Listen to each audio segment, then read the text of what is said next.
Since taking over what was once a struggling textile company, Warren Buffett has turned Berkshire Hathaway into one of the largest conglomerates in the world.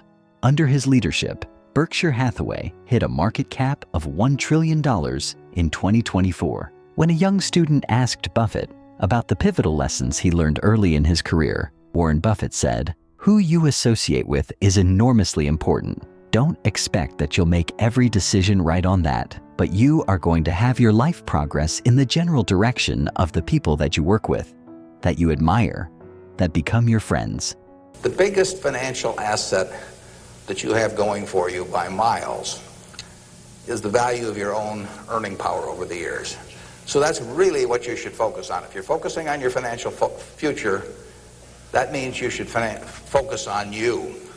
Because whether your 10% is worth $50,000 or $100,000 or $300,000, which would be $500,000 or $1 million or $3 million for all of you, whether it turns out to be one or the other is really dependent in a very large part on what you do in the next few years.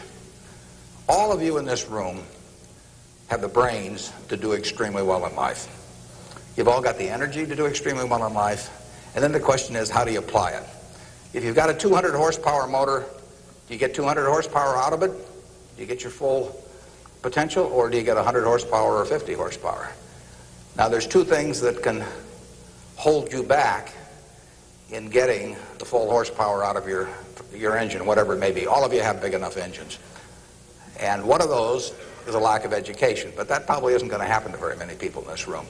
If you did have a lack of education, if you didn't have a chance to get a decent education in life, it wouldn't make any difference what that potential was, because you'd never unlock it. But the second most important thing, and equally as important, is in terms of the habits that you develop, in terms of what you do with yourself. When we hire people, we look for three qualities. We look for integrity, we look for intelligence, and we look for energy.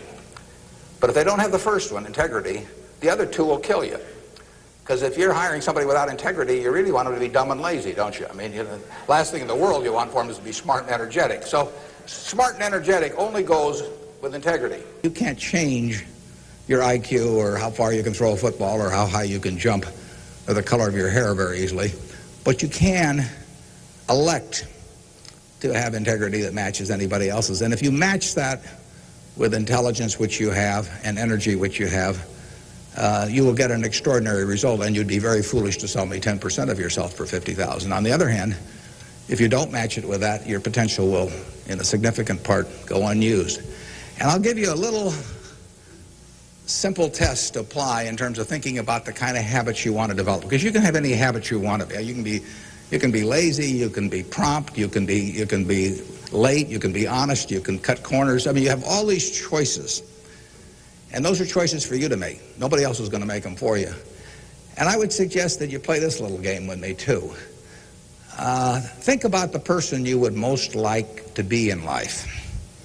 So maybe it's one of your contemporaries, maybe it's somebody a little older, but pick out the person you admire the most, the person that you'd change places with if you could. And then write down why you admire them. Just put it on a piece of paper. And then figure out the person that you would least like to change places with you. Who really turns you off? Who do you find repulsive? And list the reasons why that person turns you off so much. And put those down on the other side of the paper. And then look at that list. And you'll find that everything on the left-hand side, what you admire in other people, the qualities they bring to life, cheerfulness, generosity, all kinds of things, you'll find those are things you can do yourself. It's very simple. You got to apply yourself, but the habits you form in doing that early on will carry you through life. And on the other hand, you'll find that the things that make people repulsive, selfishness, obnoxiousness, all these things, egotism, are things that no one has to have. If you find those in yourself, you can get rid of them as long as you get rid of them early. So all I suggest is that you write down a list of what you admire, what you find contemptible, and decide that the ones on the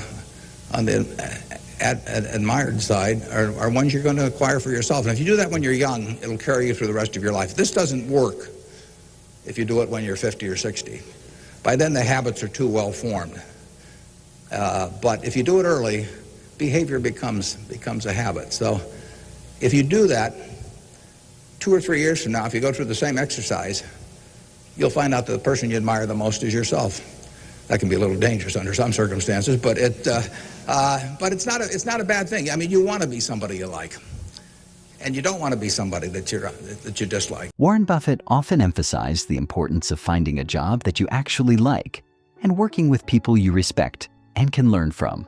Buffett said, "I've had 5 bosses in life and I liked every one of them. They were all interesting. I still decided that I'd rather work for myself than anybody else. But if you find people that are wonderful to work with, that's the place to go."